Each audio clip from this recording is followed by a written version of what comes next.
Welcome to a Telltale Books video. I'm Greg, and I'm going to start another new author series. Well, not a new author, but another new series about an author. In this case, the author is Austin Hall. And the reason I'm starting him is, once again, just like Francis Stevens, I'm going to encounter one of his works in my Weird Tales exploration.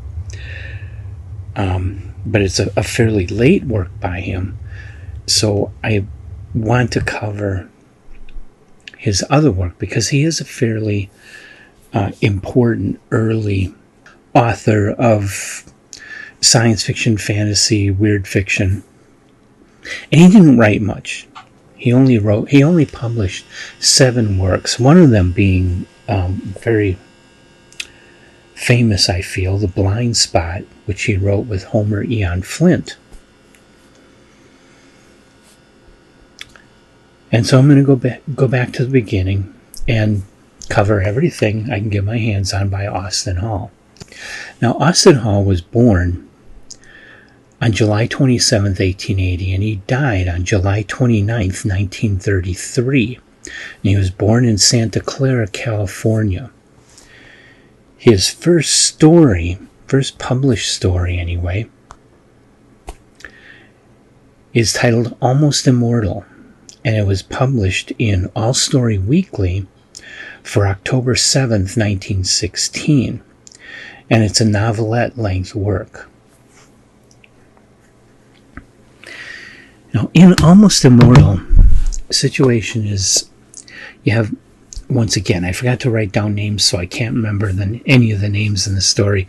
But you have a man who's looking for a job, and he runs into this old man who offers him a job at a very high pay, and all the first man has to do is agree to come and talk to him for a couple hours every evening. Easy job. So he takes it. He takes the job, and he's in the job, and he does do other things with the old man. There's one day they go out to a store, and when they're back out on the street, they run into one of the first man's friends, who obviously seems to know the old man. And his friend says, "Stop by later, and let's catch up. So stop by my house later so we can catch up." And he continues on his way. So the old man turns to the first man and says, "You want to stay away from that guy. I know him. He's up to no good. Just don't go talk to him." Well, the first guy, not listening to that, goes and talks to his old friend anyway. And his old friend says to him that this old man is a vampire. I'm going to stop the synopsis at that. The story goes on. It's a pretty good twist on the traditional vampire story, I think. It's an enjoyable story. Not what you would expect. One thing that makes it kind of different, and for some people it might be a little bit difficult, is that the first half of the story is told from the point of view of the first man who takes the job.